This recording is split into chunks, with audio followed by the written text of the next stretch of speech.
The U.S. slaps sanctions on Boeing. Meanwhile, the U.S. economy could have a 1 in 4 chance of going into recession. That's coming up today on Business Matters.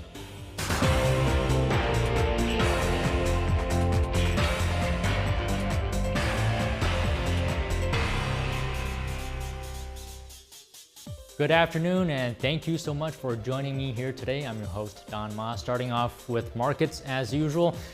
U.S. major indexes here pretty flat for the day. The Nasdaq up 0.33%, S&P and Dow barely changed. But the biggest loser here today was pharmacy chain Walgreens. We'll have a bit more on that later in the show. But shares of chipmaker Micron also tumbled a little bit in early trading. It's down around 7% for the day. So Micron seemingly failed to impress investors with its quarterly revenue forecast. It's one of the few companies making high bandwidth memory chips that power advanced AI systems. Its shares have more than doubled in the past year. So Micron announcing its sold out chips for this year and the next, and announcing that it's forecasting fourth quarter revenue to rise about 90%. But despite all this, it seems like investors need even better results from the AI industry. All right, moving on from that. The biggest banks in the US could be more vulnerable compared to a year ago. That's according to the Federal Reserve's annual bank resilience test, which was released yesterday. The review found that banks could suffer higher losses if a significant economic downturn were to hit now versus compared to last year. So as a result of the banking crisis that fueled the Great Recession, the Fed conducts stress tests to monitor and uncover potential signs of weakness in the financial systems. And the tests took on an extra layer of importance after the collapse of 3 U.S. banks last year. We all remember that. However, the Fed also says that America's biggest banks are still well positioned to survive a severe recession while continuing to lend it to households and businesses. Meanwhile, the total number of Americans collecting benefits is now at the highest level in more than 2 years. And that number is up for the 8th straight week to 1.8 million. That's for the week of June 15th. Also, bleak news here for any would-be first-time home buyers out there. Bank of America says U.S. home prices will stay high and the housing shortage will continue. And as a kicker here on top of that, mortgage rates aren't going to fall much. Triple whammy, it looks like.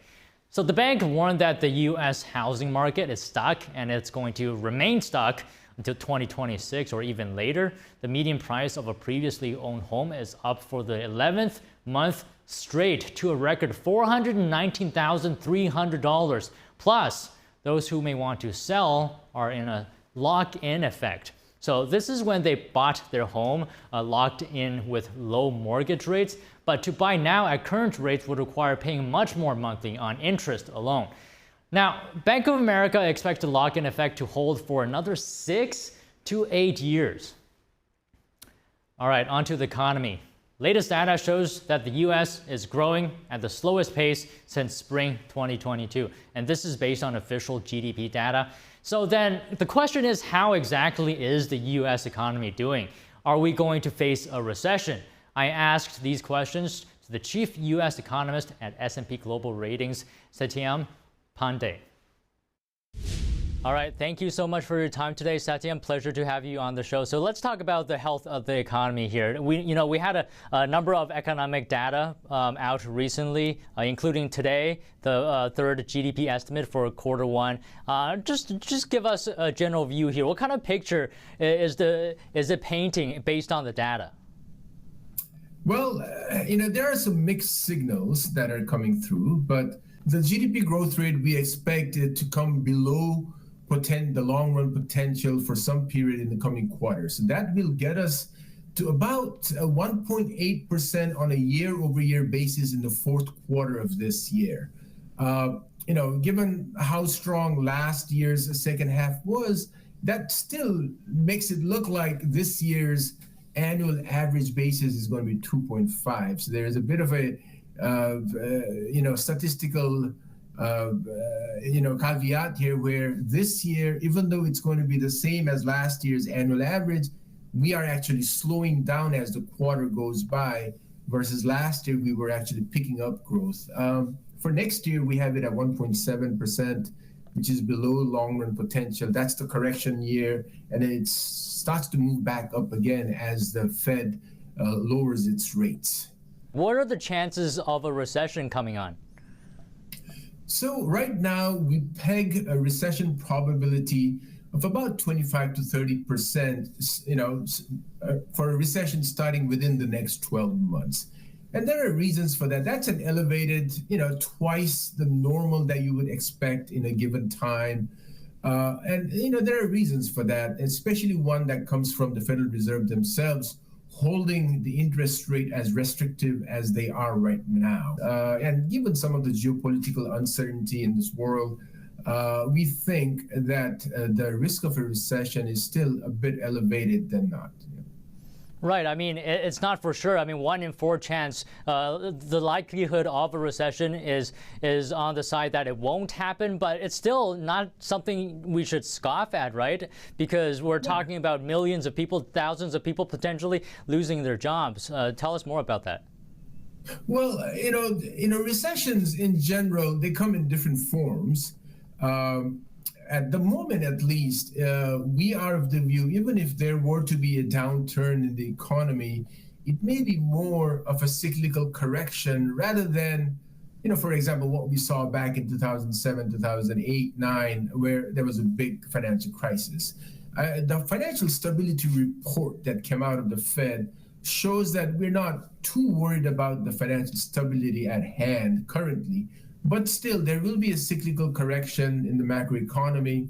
And maybe if we were to have a recession, it is more like the one we saw back in 2001, 2002, when things did sort of have a downturn, but you didn't really see unemployment rise by too much.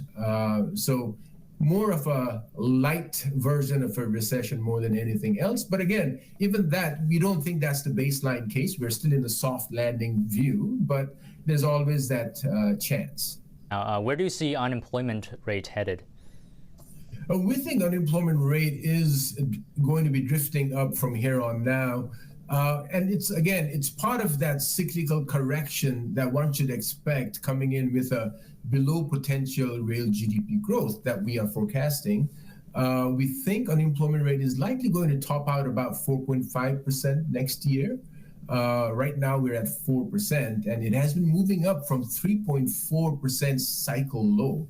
So we are on that way up towards a longer run steady state. All right, very well said here today. Satyam Pandey, Chief U.S. Economist at S&P Global Ratings. Thank you for your time. Thanks for having me. Is your neighborhood drugstore going away? Well, I hope not. But with that being said, Walgreens is set to close a substantial number of its roughly 8,600 locations across the U.S. So Walgreens shares were down a massive 22% on Just the News, and this comes as the drugstore chain looks to fix its struggling business. The pharmacy chain didn't announce a specific number of store closures, but it says the closures will focus on those locations that are not profitable, or they're too close to each other, or potentially struggling with shoplifting losses. And as I mentioned at the beginning, Boeing in trouble here. So it spoke in a briefing this morning about the door plug that blew off a 737 MAX 9 jet back in January. But government regulators actually say Boeing wasn't allowed to speak to the media like that.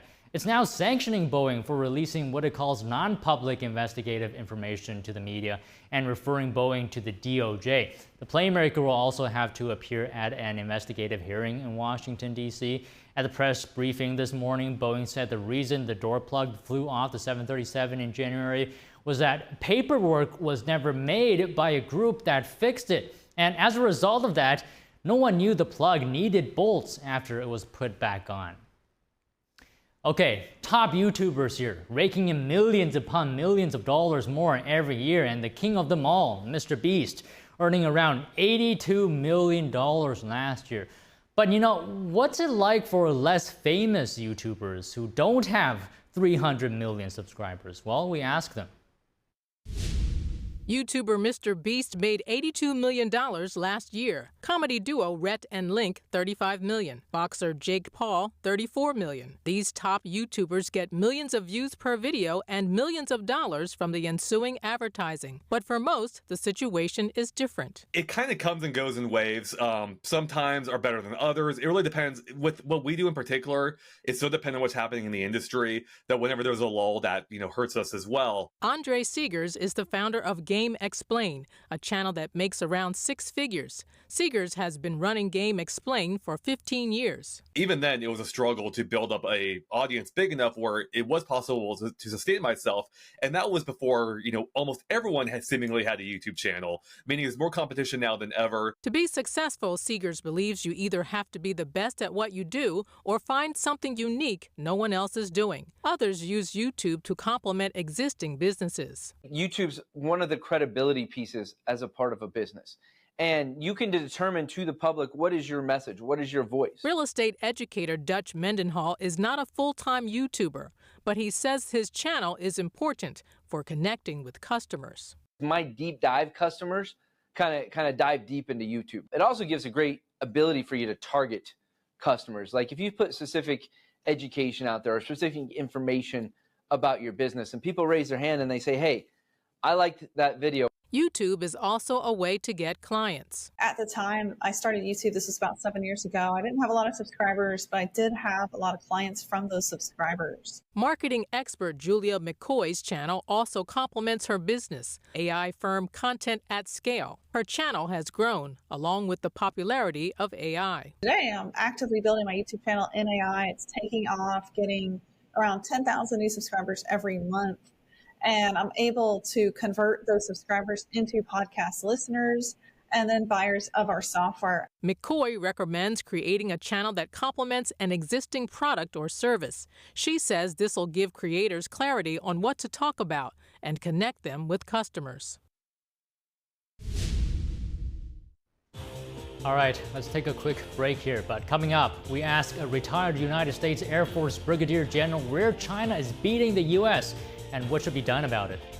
And Chinese forced labor in the spotlight. Activists telling the London Stock Exchange to block a listing. We have that and more after the break. Don't go away.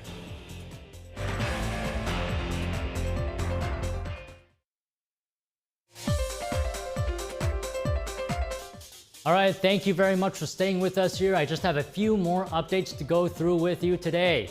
A massive international roaming outage for 3 major U.S. mobile carriers, affecting American customers currently out of the country.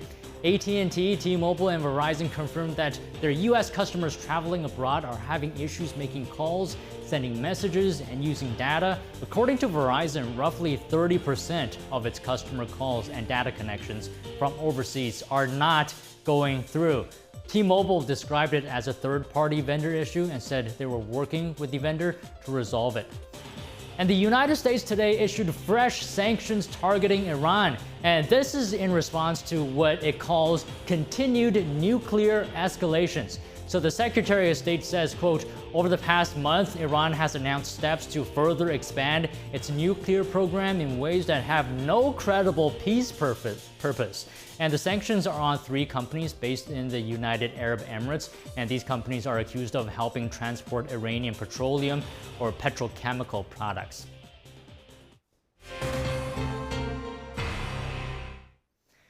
Okay, we just have a couple China-related stories for you. What are some of the top China issues that needs to be addressed tonight in the debate? And how is China beating the U.S. in so many areas?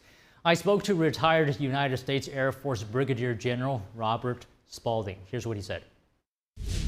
General Spalding, thank you so much for your time today. So, of course, the debate is later tonight. So, within that context, what is the number one thing that's related to China that needs to be addressed in your view?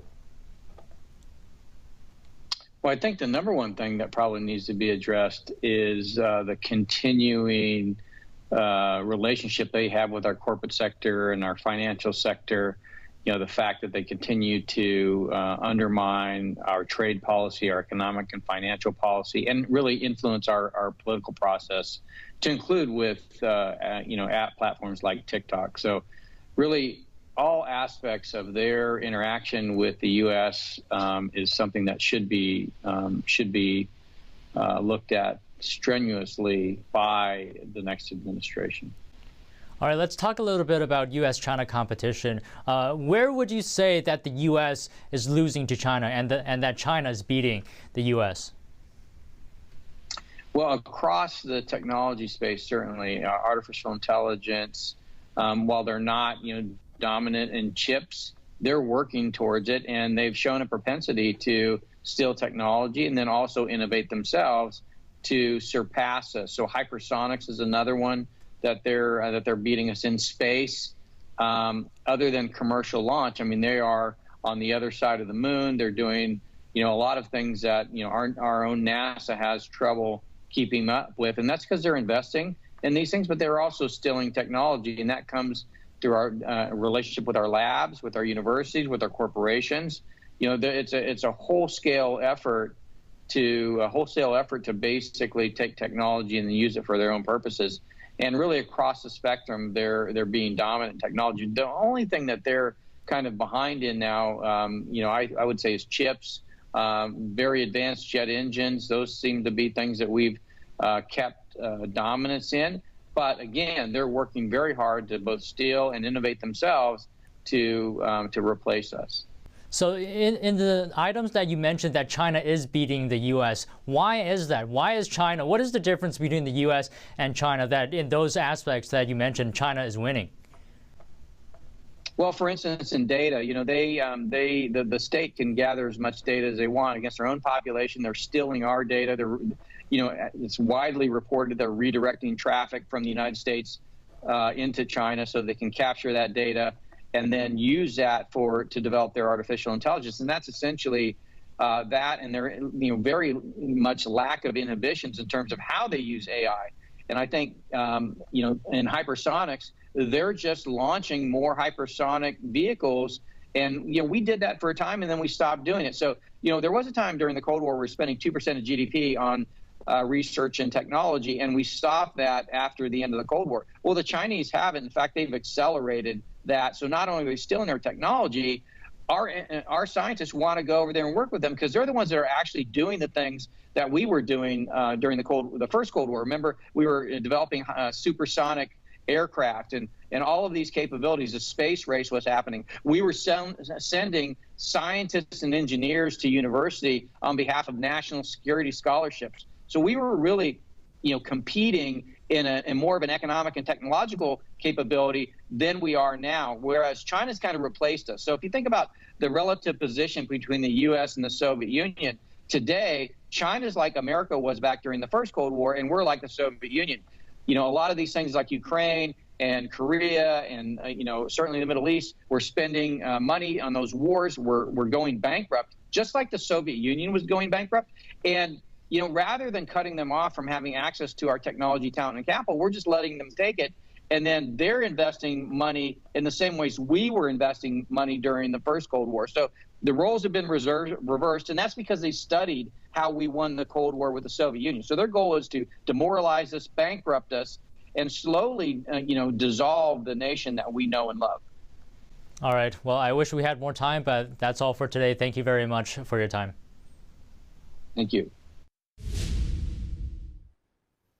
Meanwhile, a UK-based human rights group has launched a legal campaign to block fashion company Shein's potential London Stock Exchange listing.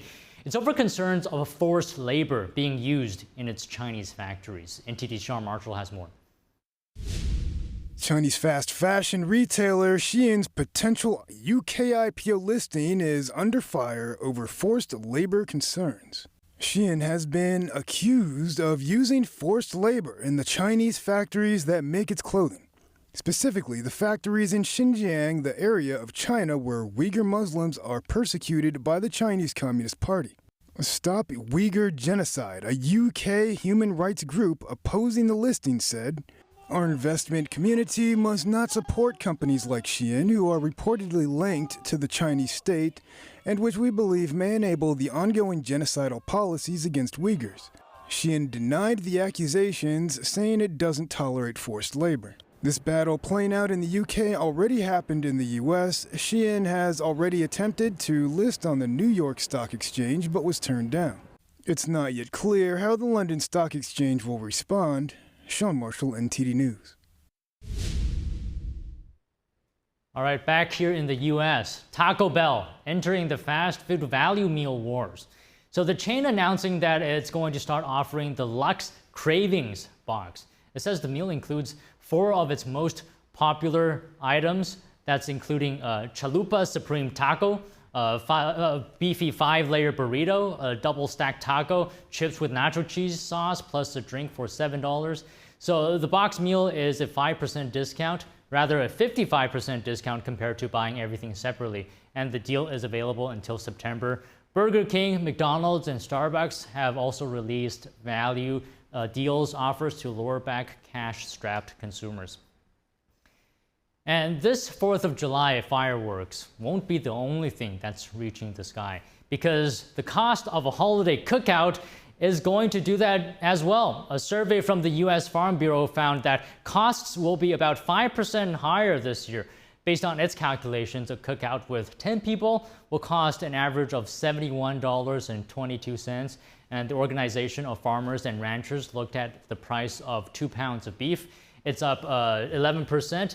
Chicken prices, on the other hand, are down. Another report also found the average cost of a holiday cookout up this year. International bank Rabobank estimates a 4th of July meal for 10 will cost up to $99. And it noted that drinks and beef as the most expensive item. And finally, SpaceX is going to develop a vehicle to drag the International Space Station out of orbit in the coming years. NASA said Wednesday it's going to pay SpaceX $843 million to build the vehicle. The federal agency declined to say how many companies submitted proposals. The ISS is a nearly 1 million pound orbiting laboratory, roughly the size of a football field. Sometime in the next few years, NASA and its 4 international partners will cease operations on the ISS, but exactly when is not clear. NASA said yesterday it wants the SpaceX deorbit vehicle ready by 2029. All right, that's all the stories we have for you today. Thank you very much for watching, and if you have any feedback for the episode, please let me know. You can email us at business@ntd.com or leave a comment online. I do read them, and as I always say, business matters. See you tomorrow.